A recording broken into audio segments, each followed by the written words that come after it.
Powered by the Montana Television Network. This is the 5:30 News on KPAX, Montana's news leader. Good evening, I'm Kent Lutzen. It was a bit chilly out there this morning for the Grizz homecoming parade, but some warmer weather is expected to move in. Let's go to our Storm Tracker Weather Center with meteorologist Russ Thomas for more. Russ?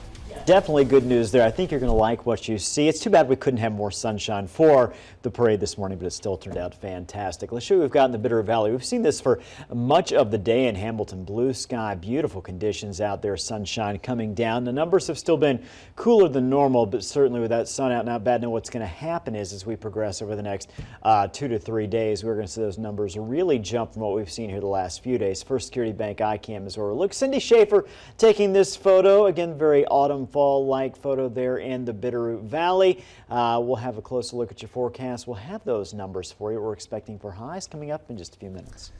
Thanks, Russ. The Washington Grizzlies Champion Center at the University of Montana is now open, and student athletes have been taking tours throughout the last week. One of the first stops on the tour was the weight room, which the athletes say is much larger than the previous one. The space accommodates for all that the strength coaches need. You know, we used to warm up in the hallway of the Adams Center, which was a little weird, but now we have space where we can all warm up at our platform.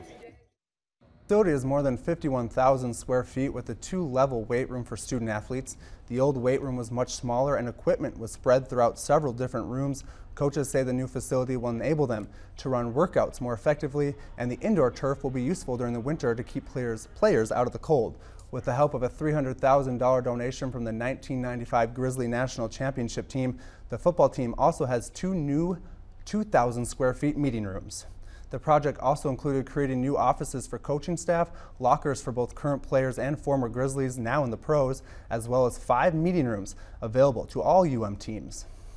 In Helena, hunters had the chance to practice their shot at the Prickly Pear Sportsman Association today. The group hosted a sight-in day for the public so hunters are prepared when out in nature. Attendees came out to the range where experts would help ensure rifles were safe and shot accurately. The event aimed to educate all levels of gun handlers on gun safety and shooting before the general hunting season for deer and elk beginning next weekend.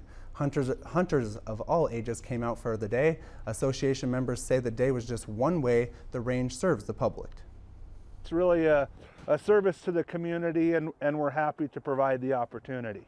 Every experience in the great outdoors is a new opportunity to feel close to nature, and that's what I really enjoy about hunting.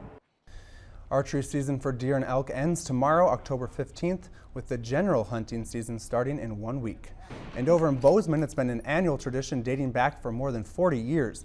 The Highlight firefighters had their pancake breakfast today, which was open to the public. The Highlight Fire Station in Bozeman. The breakfast featured an assortment of food, including lots of pancakes, and they also allowed the public to check out their Life Flight helicopter. There was a bouncy house for the kiddos, and families even got to ride in the fire trucks. Our firefighters absolutely love doing this for the community. They have a good time doing it, and they're great cooks. Yeah, over the years it just gets busier and busier, and last year we did 1,000 people, and we expect to do that and then some this year. Our Wildfire Relief Fund, we continue to be humbled by your generosity. Support continues to pour in for our Montana Wildfire Relief Fund. Over the past month, Fund, a partnership between the Montana Television Network and the Montana Community Foundation, has raised over $452,000 thanks to contributions from across the country. And this week we officially enter the next phase of the application process. Organizations, groups, and individuals who think they may qualify are welcome to apply between now and November 10th. Just go to our KPAX website, kpax.com, to apply.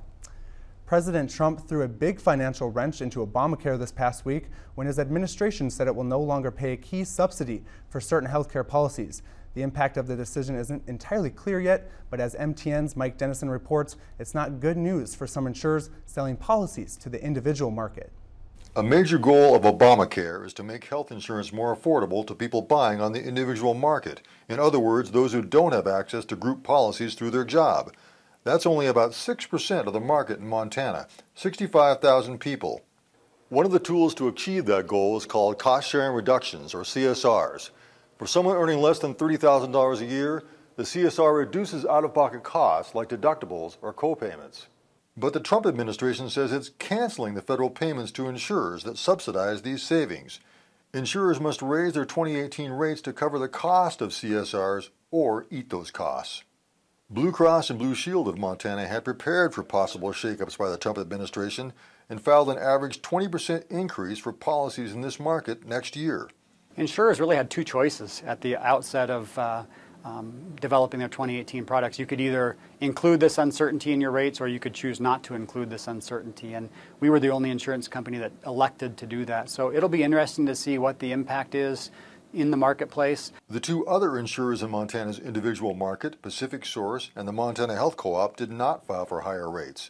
State Insurance Commissioner Matt Rosendale said Friday the feds are saying those companies cannot file for new rates now. Co-op President Larry Turney says the co-op will appeal that decision. But if the decision stands, he says the co-op will have to decide whether to remain in Montana.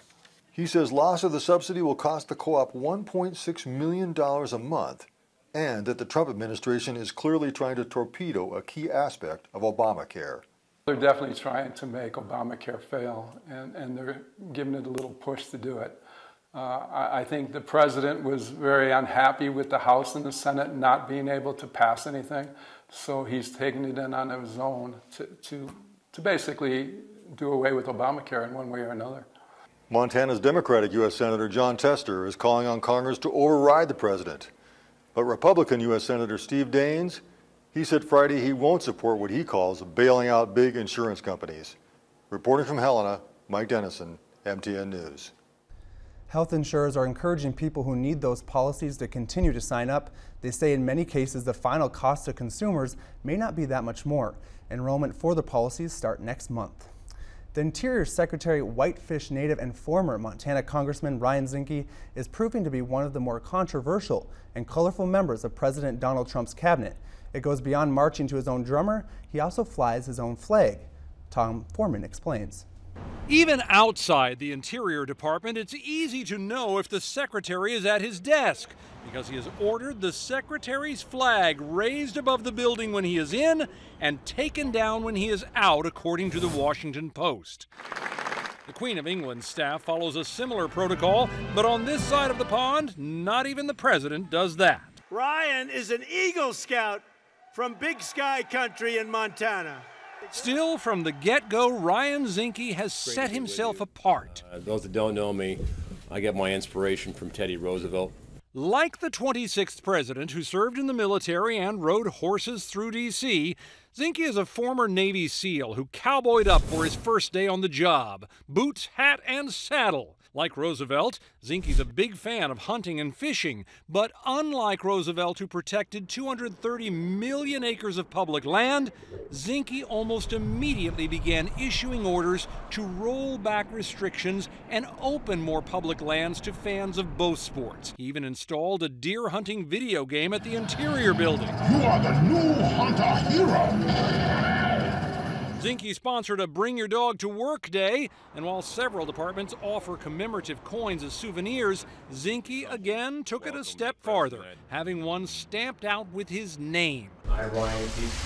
Some of his actions have provoked sharp criticism.